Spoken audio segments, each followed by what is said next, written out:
remeh orang lain.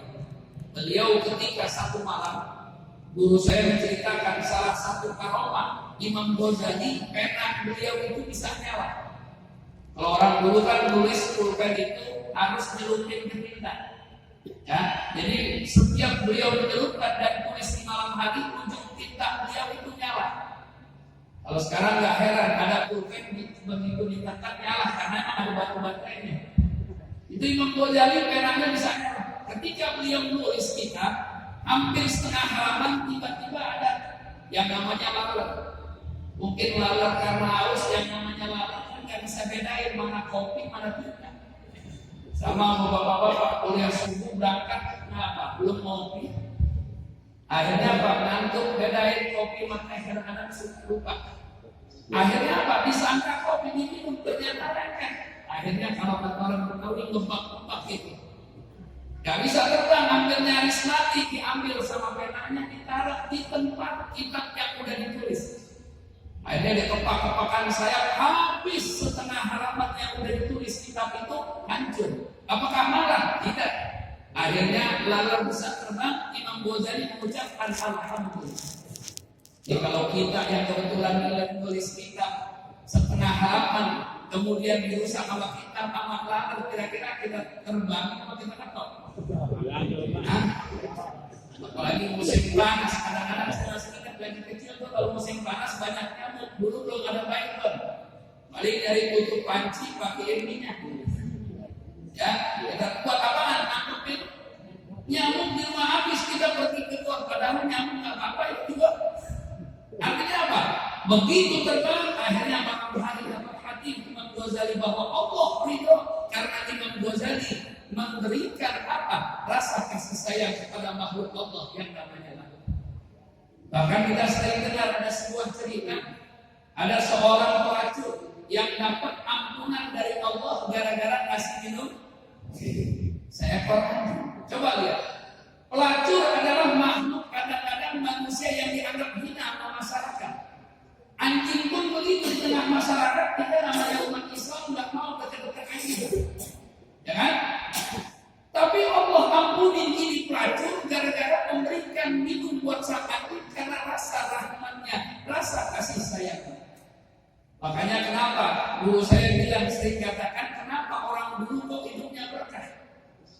Orang-orang tua kita maaf, kadang-kadang yang namanya sekolah SR aja, SD aja tak lulus, tapi anak-anak mereka jadi sarjana. Kenapa? Kuncinya keberkahan. Mana yang membuat orang-orang tua kita berkah? Ngaji nggak tinggi tapi diamalin. Salah satu contoh, mereka mendengar kisah tentang hadis Nabi, masalah pelacur kasih minum buat seekor anjing, Allah kasih ampunan.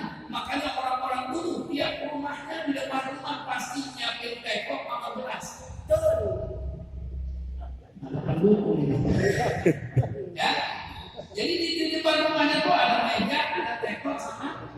Kalau orang tua ada yang gembira, kalau pergi diinepin anak orang minumnya lebih dingin daripada air es. Nah kenapa? Karena enggak semua orang dulu punya duit buat jajan.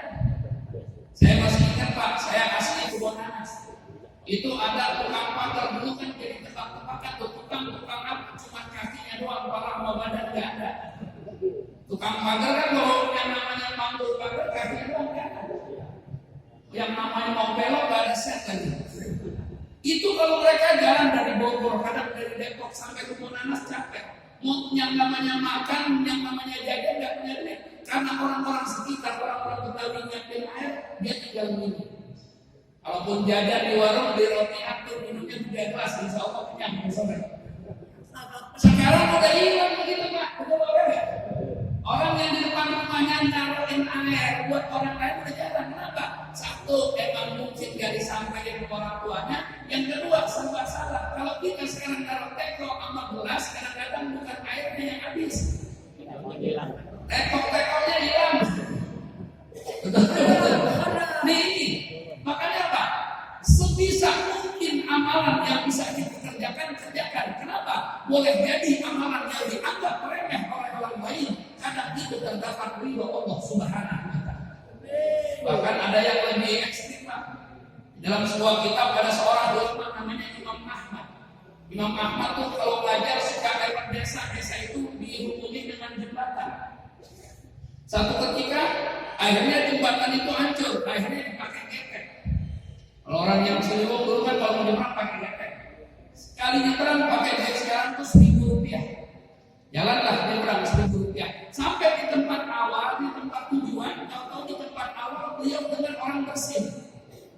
Dia bilang buat tukang getek, bang balik lagi bang, bayar lagi Rp1.000. Cuma ngapain? Sampai di tempat asal, cuma jawab ya alhamdulillah orang yang bersih. Balik lagi kemarin jadi berapa duit? 2.000 ekstra di luar ongkos yang biasa dia aja. Akhirnya ketika malam hari, ketika tahajud, ketika zikir rada-rada ngantuk pada hati lagi, di mana ada seorang mengatakan ya Ahmad, Allah ridho kepadamu dan Allah berikan surga dengan harga Rp2.000 yang kau buat. Jadi surga buat Imam Ahmad Rp2.000. Makanya kadang-kadang orang sholat Jumat pun naruh 1.000 mintanya surga. Itu mungkin terinspirasi dari kisah. Dan kadang-kadang udah naruh 1.000 pakai ditutupin dan juga orang karunia kan. Akhirnya apa? Artinya bukan masalah uangnya, tapi Imam Ahmad mau menghidupkan sunnah Nabi. Ini sekarang yang hilang nih. Orang bersin jarang, orang udah berkali-kali alhamdulillah, yang setelahnya nggak bilang ya alhamdulillah. Kadang-kadang juga yang bersih bukan dalam alhamdulillah, kadang-kadang dibercandain aslinan bangkuan kan gitu. Nih, artinya apa? Mudah-mudahan Allah berikan kemudahan kita untuk bisa melakukan sekecil apapun ibadah. Singkat yang kedua, kata al-ghadab fi ma'siyatin, Allah Subhanahu wa taala menyimpan kemurkaannya di balik maksiat hamba. Sama halnya dengan ibadah, Allah sembunyikan ridha Allah. Maksiat pun begitu. Maksiat yang mana yang bikin Allah murka, Allah sembunyikan. Agar apa? Agar kita berhati-hati dengan perbuatan maksiat tersebut. Jangan pernah gampangin yang namanya maksiat. Ingat kadang-kadang ada dosa yang padahal bukan dosa kecil. Karena saking seringnya kita lakukan, kita anggap bukan dosa. Satu, di tengah masyarakat kadang-kadang bohong jadi udah biasa. Betul kan? Ada bohong harian, ada bohong bulanan, bahkan ada yang bohong 5 tahunan. Paham? Bohong 5 tahunan, paham? Ya? Ini bohong kadang-kadang Masya Allah. Padahal ini apa? Boleh jadi yang kita anggap dosa ringan, justru Allah memberikan turunnya azab buat orang tersebut. Dan sesungguhnya yang namanya adab itu bukan di luar lah. Dalam diri kita ada satu adab yang besar apa? Manakala kita berdoa kepada Allah, doa kita tidak dikabulkan oleh Allah, itulah sebesar-besarnya adab Allah buat kita. Padahal kan Allah jadikan ud'uni astajib lakum. Allah katakan, Allah janjikan, mintalah kepadaku maka aku akan berikan. Tapi kan banyak orang yang kadang-kadang berdoa juga nggak disampaikan, yang diwujudkan sama Allah. Kenapa? Boleh jadi ada perbuatan maksiat sehingga Allah murka. Salah satu tanda murka Allah adalah tidak diterimanya doa. Mungkin saya pernah sampaikan seorang wali min auliyaillah Ibrahim bin Adham. Dia ini menjalankan sunnah Rasul menyuruh kita bersusah-susah untuk mendatangi 3 masjid. Masjidil Haram, Masjid Nabawi, sama Masjidil Aqsa. Beliau udah umroh sebulan, kemudian datang ke Masjid Nabawi, kemudian setelah sebulan pengen ke Masjidil Aqsa. Sebagai perjalanan, sebagai bekal perjalanan, di depan Masjid Nabawi ada kakek-kakek jual korma. Dan korma yang dipilih ada ajwa. Belilah 3 kilo buat perjalanan yang kurang lebih 3 bulan. Begitu selesai bayar, diangkat itu keranjang, tahu-tahu ada 1 butir korma jatuh. Ibrahim bin Adham bersujud, ini yang jatuh dari apa?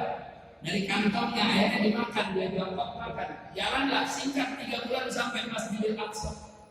Sampai di sana, kemudian malamnya tahajud, zikir karena orang habis jalan jauh, zikir kan rada-rada ngantuk, betul Pak ya? Sama kita mau jalan kagak yang namanya zikir betul ngantuk. Akhirnya tertidur. Dalam tertidurnya Allah mimpikan 2 malaikat turun. Malaikat yang satu mengatakan kepada temannya, "Hai kawanku, kenalkah sama orang yang sedang zikir di bawah?" Oh, siapa yang enggak kenal Ibrahim bin Adham? Seorang wali min auliyaillah yang kalau dia angkat tangan, yang namanya doa diijabah Kata malaikat yang satu itu dulu. Sekarang mah selama 3 bulan ini doa Ibrahim bin Adham gak diterima sama Allah. Loh, kenapa? Karena sebelum berangkat ke Masjidil Aqsa, dia memakan satu butir kurma yang bukan miliknya dengan hak yang dengan yang batil, bukan dengan cara yang hak. Kaget banget Ibrahim bin Adham, padahal baru nyampe pisah. Langsung diputuskan kembali ke Madinah, jalan lagi 6 bulan. 3 bulan, kalau 3 bulan jadi 6. Sampai akhirnya ditanya, begitu sampai ke warung ternyata yang jaga bukan orang tua lagi. Tanya, bapak, maaf anak muda, mana bapak-bapak yang biasa? Siapa yang bapak cari? Dulu 6 bulan yang lalu saya di koma di sini yang ngelayanin orang tua. Sekarang mana? Oh, itu orang tua saya. Baru beberapa minggu meninggal dunia. Emang ada apa? Diceritakan bahwa Ibrahim bin Adham mengambil dan memakan satu butir kurma yang belum menjadi haknya dia. Dia datang untuk minta ridho, minta ikhlas. Kata si anak muda, oh kalau itu saya bisa, kalau saya pribadi saya bisa memaafkan, saya bisa mengikhlaskan. Cuman orang tua saya punya anak 7.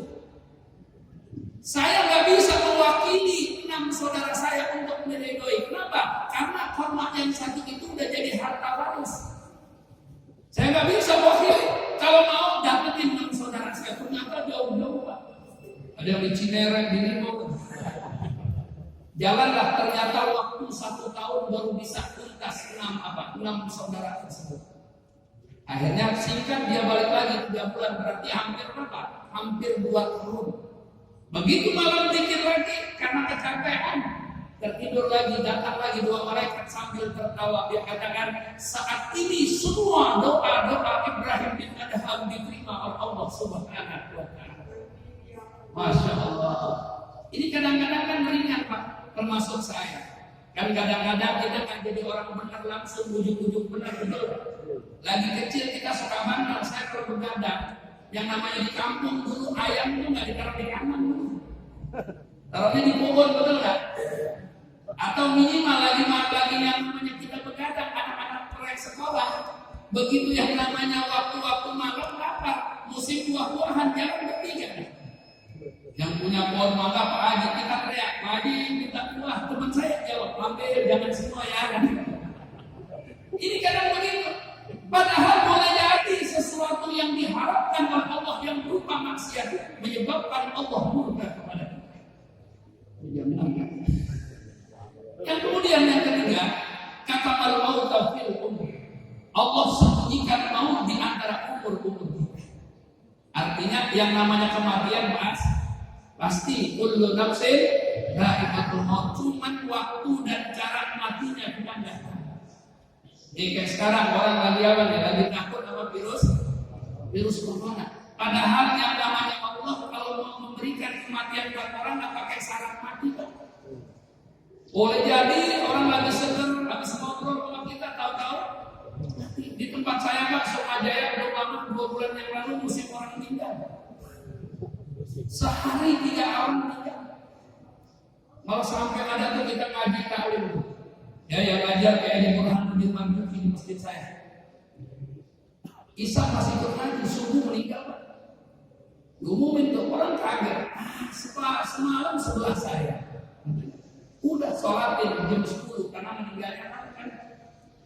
Begitu ada yang nyolatin, yang ikut nyolatin dia orang meninggal. Sampai sehari 3 orang. Sampai datang ke saya, ya Allah Ustaz, luar biasa banget ya. Kenapa orang meninggal begitu banyak? Tadi yang semalam itu yang pertama Isa dan Nabi semua meninggal.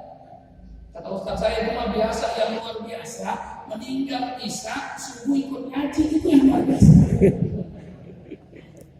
Artinya apa? Ini hati-hati dengan umur. Allah berikan batas umur kita di dunia untuk apa? Agar hati-hati, agar sesuai yang namanya waktu yang Allah berikan berupa umur kita manfaatkan untuk ibadah kepada Allah Subhanahu wa taala. Makanya saya katakan ini kita yang bersyukur kepada Allah, ini kita yang beruntung. Di balik orang pada takut kerja, orang takut ini dan itu, malah semalam saya dapat yang namanya apa? Tutorial yang namanya beberapa BUMN sekarang dilarang salaman. Udah pernah dengar? Ya Allah, jadi begini kita.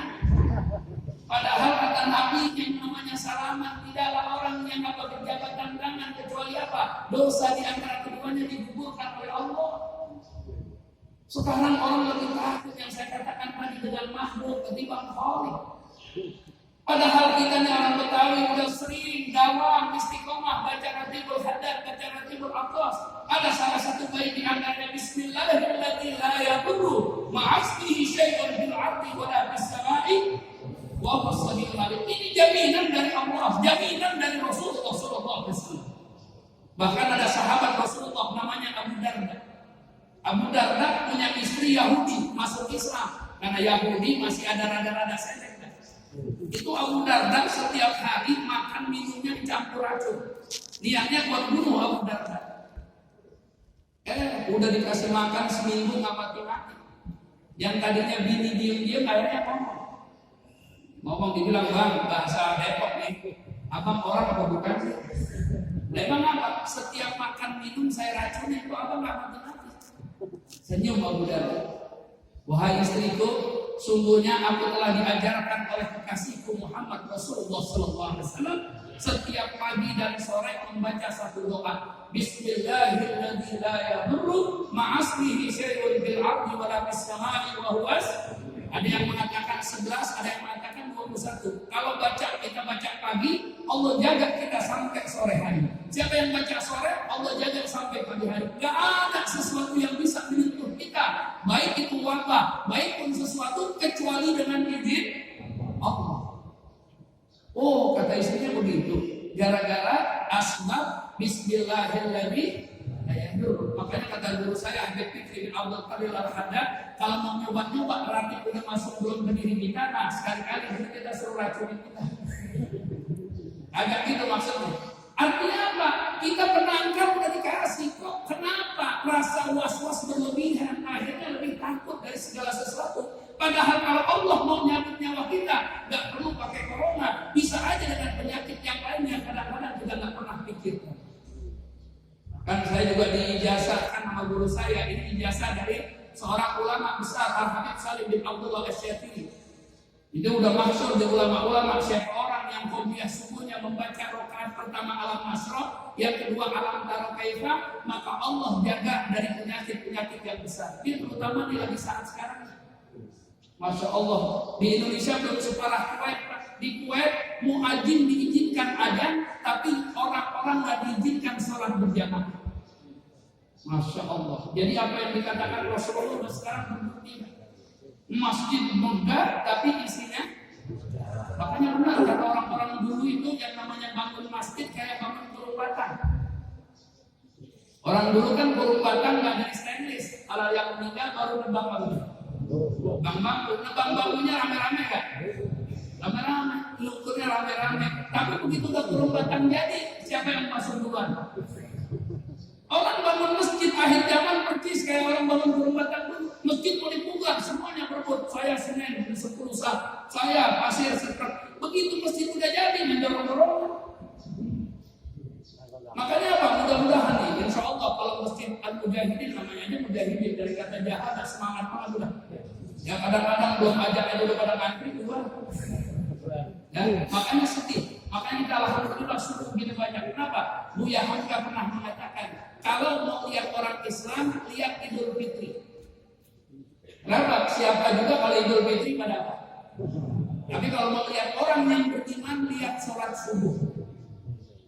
Ya, makanya yang namanya Idul Fitri, jangankan Idul Fitri besok dikit lagi bulan apa nih? Bulan puasa. Yang namanya Masjid Al-Mujahidin segede begini, begitu malam pertama kira-kira kawin enggak? Bubar keluar-keluar. Cuma berapa lama bertahannya? Hah? Seminggu kita Masya Allah. Kadang-kadang hari pertama nenek-nenek nitip ke cucunya naruh sejadah. Takut gak kebagian, 2 minggu udah hilang. Yang tadi sholat di Al-Mujahidin pindah ke Al-Jain. Ada yang pindah ke Al-Robinson dan lain-lain. Apa? Udah mikirin dunia udah. Malah berapa banyak orang yang begitu masuk puasa yang dipikirin lebaran gimana ya kira-kira. Makanya apa nih? Apa yang Allah berikan berupa umur manfaatkan. Kenapa? Karena yang namanya umur kayak air mengalir di sungai. Kalau udah mengalir nggak bisa balik lagi. Air pun begitu, makanya Imam Ghazali bertanya, apa yang paling jauh dari diri kita di dunia? Tidak lain dan tidak bukan, jawabannya adalah masa lalu. Bapak yang mungkin tadi karena kecapean akhirnya nggak sempat sholat malam, padahal tiap malam sholat malam, nggak bisa kita putar lagi supaya kita bangun malam. Atau besok kita doain rokaatnya, tetap malam ini nggak terisi dengan kita ibadah kepada Allah Subhanahu wa Ta'ala. Nah, mudah-mudahan kita berharap Allah berikan kekuatan kepada kita. Umur yang Allah berikan kita bisa gunakan untuk benar-benar ibadah kepada Allah dan sebagai bekal kita untuk yang namanya kembali kepada Allah Subhanahu wa Ta'ala. Yang terakhir, Allah sembunyikan para wali-walinya di antara manusia. Inti dari apa yang ini adalah jangan pernah memandang rendah orang lain. Kalau kata bahasa Inggris, jangan nilai buruk dari kaparnya. Kadang-kadang kan kita lihat orang dari pandangan mata, padahal kadang-kadang ketipu. Maaf, ustaz-ustaz muda kayak saya, ini kadang-kadang penampilannya lebih heboh dari kiai-kiai alim yang ada. Ya, kenapa? Orang-orang dulu itu Masya Allah. Saya lagi kaji sama Allah yarham Kiai Haji Nur Ali. Beliau itu Kiai Haji Nur Ali Ahmad di Cimanggis. Beliau itu salah satu pengagum Kiai Haji Nur Ali Bekasi. Beliau itu pernah belajar ke Kiai Istighfari di Bogor. Kiai Istighfari Masya Allah orangnya kawan, bahkan pernah waktu Pak Harto mau wisuda anaknya di IPB, beliau dibel dadakan karena saking dadakannya beliau pakai baju koko robek di hadapan Pak Harto. Malah pernah begitu pulang dikasih BHS sama Pak Harto. Kan yang namanya BHS Masya Allah itu kiai nggak girang, nggak dieneng-enengin, dipanggil santri yang senior, disuruh pergi ke pasar Luliang, langganan dia apa? Bilang ke orang itu, abah nyuruh ini BHS tukar. Akhirnya dapat yang namanya 2 kodi gajah duduk. Kalau dulu kan gajah duduk namanya. Ya kan nggak ada sapir, nggak ada apa, gajah duduk aja. Ya dari 3.500 tuh harga sekarang udah 40.000 gajah duduk. Bilang makanya kalau dulu murah gajah duduk, dan sekarang mahal didudukin gajah. Akhirnya Pak dapat 2 kodi. Apakah dia ambil semua? Kiai enggak. Kiai cuma ambil atau selebihnya kasih sanggup. Di Kiai Istighfar itu pernah beliau diundang, yang undang nggak tahu. Akhirnya beliau duduk di apa? Di luar. Panitia kan kadang-kadang nggak kenal, nggak nanya kan. Sama halnya guru-guru istri saya Kiai Sukron Makmun, waktu acara yang namanya di daerah Mampang itu panitia galak banget. Kiai Sukron nggak boleh masuk, ini panitia anak baru nggak kenal muka Kiai Sukron, Kiai nggak boleh masuk. Di Kiai di tempat Kiai katanya orang tua mah di sebelah sana. Tuh di tempat Kiai Amir Hamzah di daerah Mampang, akhirnya beliau telepon aja Kiai Amir langsung datang. Akhirnya begitu Kiai Amir datang kan murid beliau Kiai Amir. Itu panitia ada di depannya, Kiai Amir ditabuk kalau Kiai Sukron. Ajarin nih panitia ada. Kiai sudah duduk di luar. Kenapa tadi? Karena memandang orang dari luarnya. Padahal berapa banyak orang-orang yang memasturkan diri sengaja menyembunyikan agar apa? Orang-orang gak terbunuh. Sekarang orang lagi ramai lihat di YouTube, orang lagi ngejar-ngejar Habib Sehon Al-Bahar. Pernah dengar? Yang dikejar kekagumannya dia bukan bagaimana cara untuk dekat dengan Allah Subhanahu wa Ta'ala. Orang kita tuh orang Indonesia begitu. Yang dikejar, yang diikutin suksesnya, tapi dia nggak pernah mau belajar bagaimana cara sukses. Makanya apa di Indonesia laku pasti diikutin langsung. Dulu nggak ada orang mau jual tahu bulat, nggak ada. Begitu tahu bulat laku pada jualan nggak? Jualan. Orang dulu nggak ada yang mau yang namanya jualan es Milo. Es Milo itu sebenarnya dulu sama. Saya waktu kecil es diserut, dipakein apa? Nah. Dikecek, kemudian dipakein sebelah kanan limunnya warna merah, sebelah kiri itu es Milo sama begitu, es serut cuma dipakein susu. Apa? Tuh akalnya begitu laku pada ikut. Sama halnya orang sekarang nggak pernah mau nyari jalan sukses, tapi tinggal niru bagaimana suksesnya. Makanya bagaimana? Akhirnya pakai baju-baju ulama. Nih dulu Pak, maaf 5 tahun yang lalu saya kalau khotbah itu nggak berani pakai gamis. Padahal dulu saya pesan kalau khotbah tuh sunnahnya kan pakai gamis, pakai jubah. Saya nggak berani apa? Gara-gara memburu hantu. Masih ingat nggak di TV?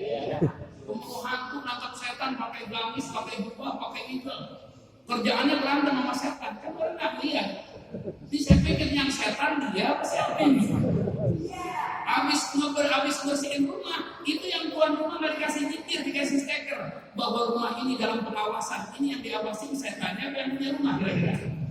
Nah jadi balik lagi, sampai di terakhir cerita dari guru saya, waktu beliau ditarim di Habib Umar Al-Hafiz itu ada wali baru. Jadi ada orang wali jadi wali apa? Jadi baru wali. Akhirnya dia datang ke tarim. Dia duduk, dia pengen ngitung, katanya tarim itu ribuan apa? Ribuan wali. Dia duduk di masjid yang paling tua.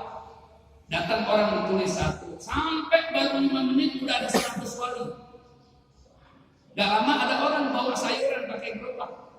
Lewat, dia kagak tulis. Itu orang lewat gerobak balik lagi dikatakan, kok aneh gak ditulis? Kaget dia.